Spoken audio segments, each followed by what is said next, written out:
अच्छा बेटा, आज एनाटॉमी एंड फिजियोलॉजी में हमारा जो टॉपिक ऑफ डिस्कशन है वो कंपोजिशन ऑफ ब्लड है। ब्लड कौन कौन से सबस्टांस पे, कौन कौन सी इंग्रेडिएंट्स पे, कौन कौन सी चीज़ों पे मुश्तमिल होता है। आज हम ब्लड की कंपोजिशन पढ़ेंगे। लास्ट लेक्चर में हमने ब्लड का इंट्रोडक्शन और इसके अलावा जो ब्लड की प्रॉपर्टीज़ हैं उनके बारे में डिस्कस किया था। आज हम कंपोजिशन ऑफ ब्लड, कंपोजिशन के से मराद ये होता है कि कोई भी चीज़ है वो कौन कौन सी चीज़ों पे मुश्तमिल है। जिस तरह हम फ्रूट चाट की बात करें तो हम बताते हैं कि उसमें क्रीम होती है, उसके अंदर बनानाज होते हैं, उसके अंदर जो एप्पल्स होते हैं, ठीक है, अनार होता है, इस तरह की चीज़, डेट्स होती हैं। तो इसी तरह जो ब्लड की कंपोजिशन को देखें तो जो ब्लड है ये दो पार्ट्स पे मुश्तमिल होता है, बेसिकली दो पार्ट्स पे, जिसमें फर्स्ट पार्ट है उसको हम बोलते हैं सेलुलर पार्ट्स। क्या बोलते हैं? सेलुलर पार्ट्स, जो सेल पे मुश्तमिल होता है। जो किस चीज़ पे मुश्तमिल होता है? सेल पे। और ये 45% है जो ब्लड की कंपोजिशन, उसका 45% पे मुश्तमिल होता है। सेलुलर पार्ट्स ब्लड का वो वाला हिस्सा जो सेल पे मुश्तमिल होता है, जिसके अंदर मुख्तलिफ तरह के सेल्स पाए जाते हैं। हमने पढ़ा था कि हमारे ब्लड है जो, उसके अंदर रेड ब्लड सेल्स होते हैं, वाइट ब्लड सेल्स होते हैं और प्लेटलेट्स होती हैं। तो ये तीन तरह के जो सेल्स हैं ये ब्लड का सेलुलर पार्ट बनाते हैं और ये टोटल ब्लड का 45% होते हैं। ये एमसीक्यूज में पूछ सकता है कि सेलुलर पार्ट्स कौन से एलिमेंट पे मुश्तमिल होता है। सेल पे मुश्तमिल होता है, जिसमें वाइट ब्लड सेल आ जाते हैं, रेड ब्लड सेल्स आ जाते हैं, ठीक है, और प्लेटलेट्स आ जाते हैं, और ये ब्लड का 45% बनाते हैं। उसके बाद जो दूसरा पार्ट है वो है नॉन सेलुलर पार्ट। क्या है? नॉन सेलुलर पार्ट, जो सेल पे मुश्तमिल नहीं होता बल्कि प्लाज्मा पे मुश्तमिल होता है। किस चीज पे मुश्तमिल होता है? प्लाज्मा पे मुश्तमिल होता है, और ये ब्लड का 55% बनाते हैं। कितना बनाते हैं? 55% बनाते हैं। ठीक है, ये ब्लड की कंपोजिशन है।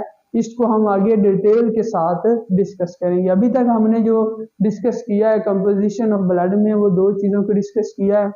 एक ये कि ब्लड की जो कंपोजिशन वो दो पार्ट्स पे मुश्तमिल होती है, दो सबस्टांस पे मुश्तमिल होती है। एक है सेलुलर पार्ट्स जो सेल पे मुश्तमिल होता है और ये 45% बनाता है, और दूसरा है नॉन सेलुलर पार्ट्स जिसको हम प्लाज्मा पार्ट कहते हैं और ये 55% बनाता है। अब हम सेलुलर कंटेंट, सेलुलर पार्ट को देखें तो इसमें कौन कौन से सेल पाए जाते हैं। तो इसमें तीन तरह के सेल पाए जाते हैं। कौन से पाए जाते हैं? तीन तरह के सेल पाए जाते हैं। सबसे पहले है एरिथ्रोसाइट्स। क्या है?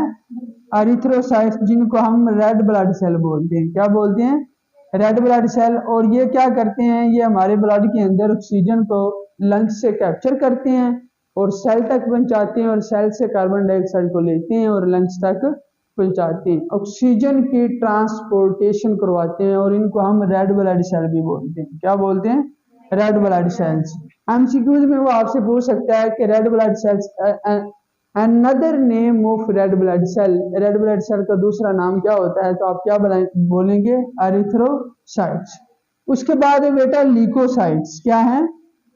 ल्यूकोसाइट्स। ल्यूकोसाइट्स को हम व्हाइट ब्लड सेल भी बोलते हैं। क्या बोलते हैं? White blood cells. और ये हमारे ब्लड के अंदर जो इम्यूनिटी है वो इम्यूनिटी का काम करते हैं। कोई केमिकल, कोई वायरस, कोई बैक्टीरिया बाहर से हमारी बॉडी में आता है तो ये क्या करते हैं? उसको इनगल्फ कर जाते हैं कि ये हमारी बॉडी में किसी किस्म की कोई बीमारी पैदा ना करें। इनको हम WBC भी बोलते हैं। WBC व्हाइट ब्लड सेल्स या फिर ल्यूकोसाइट्स। उसके बाद है बेटा थ्रोम्बोसाइट्स। क्या है? थ्रोम्बोसाइट्स। थ्रोम्बोसाइट्स को हम प्लेटलेट्स भी बोलते हैं। क्या बोलते हैं? प्लेटलेट्स भी बोलते हैं। और इनका काम क्या होता है? ये ब्लड को क्लॉट बनाते हैं। यहाँ कोई इंजरी हो जाती है, जख्म लग जाता है, कट लग जाता है, तो ब्लड के फ्लो को रोकने के लिए ये वहाँ क्या बनाते हैं? क्लॉट बनाते हैं, ताकि ब्लड का फ्लो ना हो। तो ये सेलुलर पार्ट्स था जो 45% ब्लड का बनाता है। और इसके अंदर तीन तरह के ब्लड पाए जाते हैं, तीन तरह के ब्लड सेल पाए जाते हैं, जिसमें सबसे पहले हमने पढ़ा रेड ब्लड सेल, एरिथ्रोसाइट जो सबसे ज्यादा क्वांटिटी में होते हैं, इसलिए जो ब्लड है वो रेड कलर का होता है। दूसरे नंबर पे ल्यूकोसाइट्स हैं, वाइट ब्लड सेल्स, ठीक है। और वाइट ब्लड सेल्स हैं जो ये क्या करते हैं, इम्यूनिटी पैदा करते हैं। जब पेशेंट है उनकी सर्जरी होती है बड़ी हैवी किस्म की, तो उनको जो रिकमेंड करते हैं कि आप वाइट सेल लगवाएं। वाइट सेल इसलिए लगवाए जाते हैं ताकि उसके अंदर इम्यूनिटी है उसको हम इंक्रीज करें और इन्फेक्शन ना हो, पेशेंट है वो रिकवर कर जाए। उसके बाद थ्रोम्बोसाइट्स है या प्लेटलेट्स है, ये भी ब्लड के अंदर पाए जाते हैं और ये क्या करते हैं, ब्लड की क्लोटिंग करवाते हैं। कोई इंजरी हो जाती है, कोई कट लग जाता है, कोई जख्म बन जाते हैं, तो वहाँ ये ब्लड की क्लोटिंग करवाते हैं ताकि वहाँ से ब्लड फ्लो ना करे, ब्लड का ज़िया ना हो। तो ये जितने भी ब्लड सेल्स हैं, ये हमारी बॉडी में जो लॉन्ग बोन्स पाई जाती हैं, लंबी लंबी हड्डियां पाई जाती हैं, उनके स्टेम सेल से बनते हैं। कहाँ से बनते हैं, स्टेम सेल से बनते हैं। और जब ये स्टेम सेल से बन जाते हैं तो उसके बाद इनकी डेवलपमेंट की मुख्तलिफ स्टेजेस होती हैं। तो जब इनकी डेवलपमेंट मुकम्मल हो जाती है तो फिर ये कहाँ आ जाते हैं, ब्लड के अंदर आ जाते हैं। स्टेम सेल्स के अंदर बनते हैं, ये बोन्स मैरो है वहां पाए जाते हैं सेल, हड्डियों का जो गोदा होता है वहां ये सेल पाए जाते हैं, स्टेम सेल। ये हमारे white blood cells, red blood cells, platelets बनाते हैं। और जब इनकी डेवलपमेंट कंप्लीट हो जाती है, डेवलपमेंट जब कंप्लीट हो जाती है तो उसके बाद ये कहाँ आ जाते हैं, ब्लड के अंदर आ जाते हैं और अपने अपने फंक्शन हैं जो उनको परफॉर्म करते हैं। इसके बाद बेटा हमने पढ़ना है आज एरिथ्रोसाइट्स और रेड ब्लड सेल्स। एरिथ्रोसाइट्स क्या होते हैं, रेड ब्लड सेल्स क्या होते हैं, इनके बारे में हम डिस्कस करेंगे। सबसे पहले हम इसकी कंपोजिशन को देखेंगे और कल वाले लेक्चर में हम इसके फंक्शन है रेड ब्लड सेल्स के, उनको डिस्कस करेंगे। तो रेड ब्लड सेल को हम देखें तो इसके अंदर जो वाटर है वो 65% पाया जाता है। पानी की क्वांटिटी कितनी होती है, 65%। आपसे पूछ सकता है कि रेड ब्लड सेल्स में वाटर की क्वांटिटी कितनी होती है, 65%। उसके बाद आ जाते हैं solid and semi solid substance.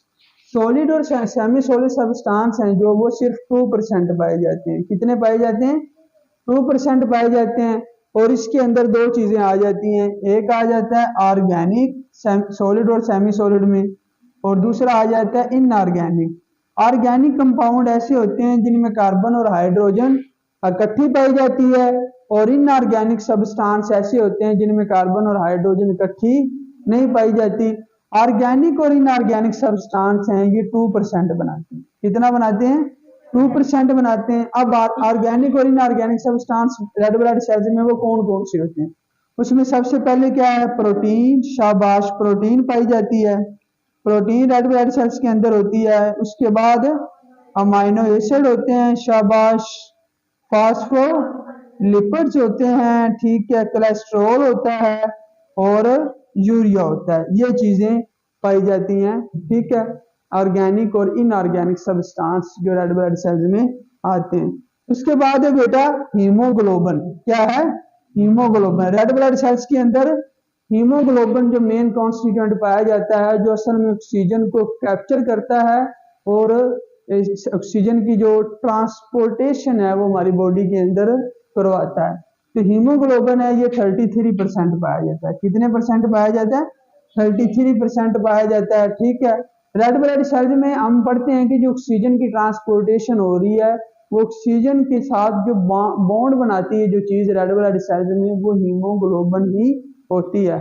जब हीमोग्लोबिन की कमी हो जाती है तो हम कहते हैं कि खून की कमी हो गई है, अनीमिया हो गया है। वो असल में क्या होता है कि हीमोग्लोबिन कम हुई, हीमोग्लोबिन कम हुई तो रेड ब्लड सेल्स कम बनेंगे, रेड ब्लड सेल कम बनेंगे तो इसे हम क्या बोलते हैं, खून की कमी बोलते हैं, ठीक है। तो हीमोग्लोबिन के अंदर भी दो चीजें होती हैं। सबसे पहले हीम है, ठीक है, ये आयरन पे मुश्तमिल होती है। किस पे मुश्तमिल होती है, आयरन पे। इसका सेंट्रल पार्ट जो होता है, सेंट्रल एटम होता है, वो आयरन एटम पे मुश्तमिल होता है। इसलिए हम आयरन फौलाद है जो वो रिकमेंड करते हैं, उस तरह की वेजिटेबल, उस तरह के फ्रूट्स, उस तरह के मीट जिसमें आयरन की क्वांटिटी पाई जाती है, ताकि ये आयरन हमारी बॉडी के अंदर जाए और जो हीमोग्लोबिन की क्वांटिटी है वो पूरी हो जाए। तो हीम है जो कितने परसेंट होती है, 4%। और उसके अलावा इसके अंदर प्रोटीन एक होती है जिसे हम बोलते हैं ग्लोबल प्रोटीन। क्या बोलते हैं, ग्लोबल प्रोटीन। ये 96% होती है। कितने परसेंट होती है, 96%। तो ये कंपोजिशन थी रेड ब्लड सेल्स की। रेड ब्लड सेल्स के जो फंक्शन है वो हम कल वाले लेक्चर में पढ़ेंगे। तो आज का जो लेक्चर है हमारा वो कंपोजिशन ऑफ ब्लड पे था, जिसमें हमने देखा कि ब्लड के दो पार्ट्स होते हैं, सेलुलर पार्ट्स और non cellular parts. Cellular parts में हमने सेल्स को डिस्कस किया और नॉन सेलुलर पार्ट्स में हमने प्लाज्मा को डिस्कस किया, और अब उसके बाद हमने इरिथ्रोसाइट्स और रेड ब्लड सेल की कंपोजिशन को देखा। इंशाल्लाह जो नेक्स्ट क्लास हमारी होगी उसमें हम function of red blood cell को डिस्कस करेंगे। लेक्चर को अभी पढ़ें, नोट करें, अगर किसी चीज़ की समझ नहीं आती तो आप पूछ सकते हैं।